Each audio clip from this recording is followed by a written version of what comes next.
crucial rounds in the later rounds. But I can tell you this: I've had Bivol, because we're watching the fight and we're focusing on it because we knew it was a tough fight, and everybody knows that Beterbiev is very strong and he can hurt you with any punch. But up to the seventh round, I had Bivol winning the fight with his moves. He was moving really well on his feet. He was countering. Of course, he was getting hit because it's a fight.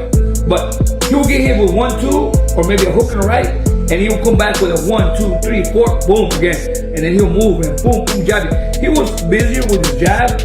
He was busier with his counter. Because of his superior ring, IQ, footwork, and defensive abilities, boxing experts predict that Dmitry Bivol will defeat Artur Beterbiev in a rematch. Bivol has an advantage since he can efficiently control distance, counterpunch, and evade Beterbiev's power strikes. He is a formidable opponent over 12 rounds because of his endurance, discipline, and flexibility. I wanna make second fight, and I wanna be winner of this fight. What about belts now, which I could see? Before I was so wanted to have these belts and nothing else. But today I want not only just belts. I wanna revenge. I wanna fix what I did before. I wanna win, not just belts. It's not only about. In the lead up to the rematch, Bivol seems focused on correcting the mistakes he made in the first fight, noting that it's not only about the title anymore. His attitude now points to a deeper desire for redemption. In this epic rematch, a first fight that divided opinion. Most, including myself, believed Bivol won it. But you couldn't really argue with Beterbiev getting the decision. Was it too wide on the scores? Yes, it was.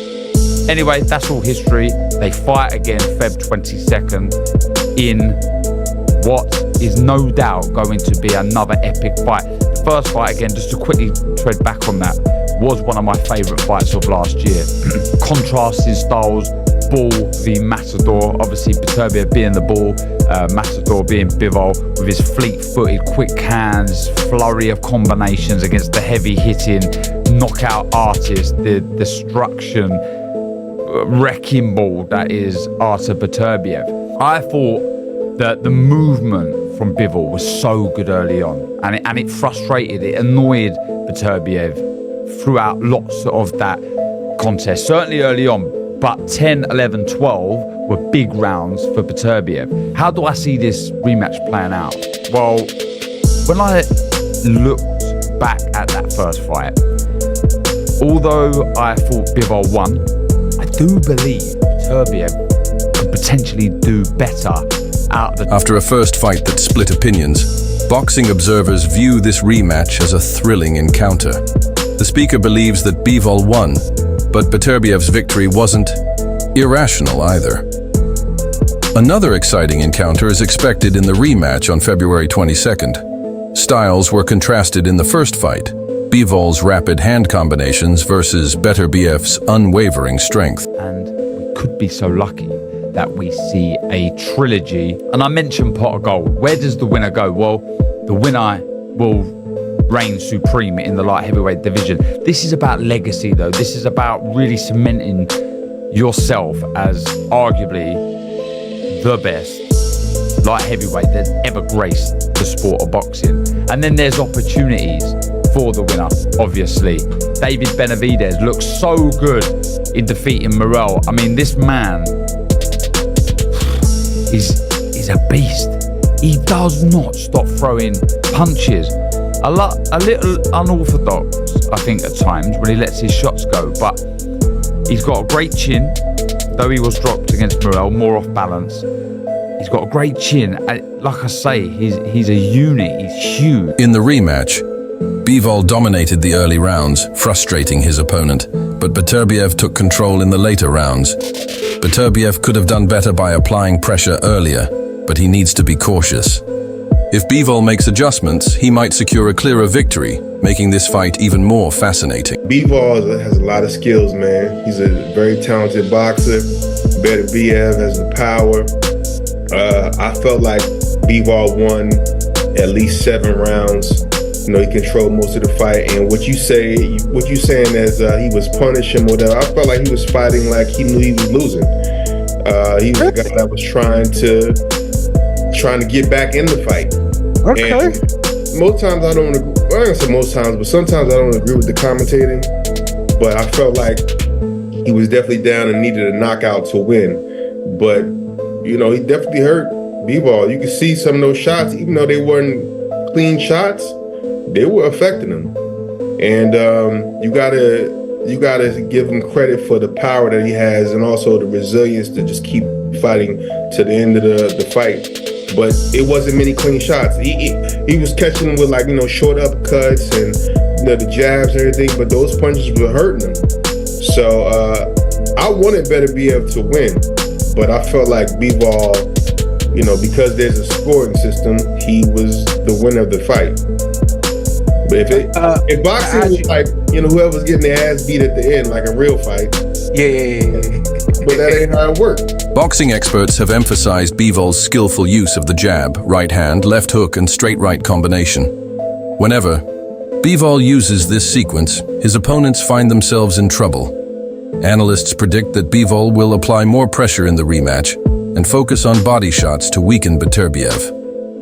Many observers of their first fight believe that Bivol won at least 7 rounds, showcasing his ability to manage and control Beterbiev. This performance highlighted Bivol's technical skill and tactical approach, leading many to conclude that he has the necessary tools to win the rematch. He was busier with his counters. He would block and counter every time. Beterbiev would throw a combination, and right away Bivol will retaliate with a counter with more volume. So in the later rounds, obviously Bivol, you know, had a really strong fighter coming forward at him. He sort of slowed down. He got tired. Maybe three rounds, maybe 4 rounds. And if I had to judge the fight, I saw it for Bivol, not because he's part of my team in a way, because all these fighters are the same team, same management, and considered part of the same team. But I saw the fight. I gave Bivol at least 7 rounds. 7, 8 rounds I gave to Bivol, honestly. So worst case. I saw him in worst case 7 rounds. But I gave him 7 rounds. Do you feel like there has to be more scrutiny on the type of judges? Because Definitely. it doesn't matter what people see, it's what those 3 people see. And sometimes you have judges that favor the pressure, and then there's others that favor the boxers. Do you feel? Not only that, there's judges that focus more on the later rounds, you know? They really don't do much, they don't focus much on the early rounds. Only on In his analysis of the upcoming rematch, renowned coach Joel Diaz has favored Bivol, pointing out his rapid movement and effective jab. He stresses that Bivol's combination punching could cause serious difficulties for Beterbiev. According to Diaz, Bivol's speed and activity level could be key factors in the rematch. Style, I would have to give Dmitry Bivol the advantage here a little bit because he has better footwork, you know. Beterbiev kind of like just stalks you down, you know, and with Bivol, he's just like constantly bam, bam, bam, you know.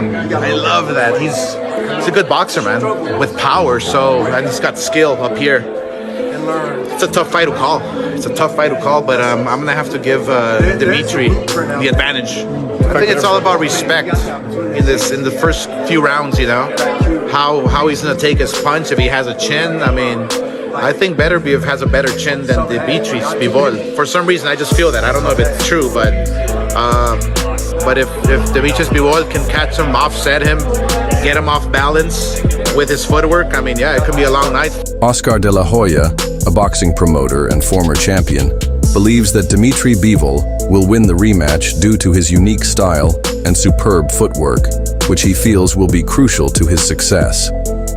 De La Hoya emphasizes the importance of Bivol's technical proficiency and movement in countering Beterbiev's power. It's a very unique style, and I would have to give Dmitry Bivol a slight advantage because of his superior footwork. You know, he kind of stalks his opponents down, and with Beterbiev, he's just constantly applying pressure. I love that he's a good boxer with power, and he's got skill up here. I think this fight is all about respect. In the first few rounds, we'll see how he handles Beterbiev's power and whether he has the chin for it. I'm not sure, but if Bivol can catch him, offset him, and get him off balance with his footwork, then yeah, it could be a long night for Beterbiev. That's it for today's video. Stay tuned until next time.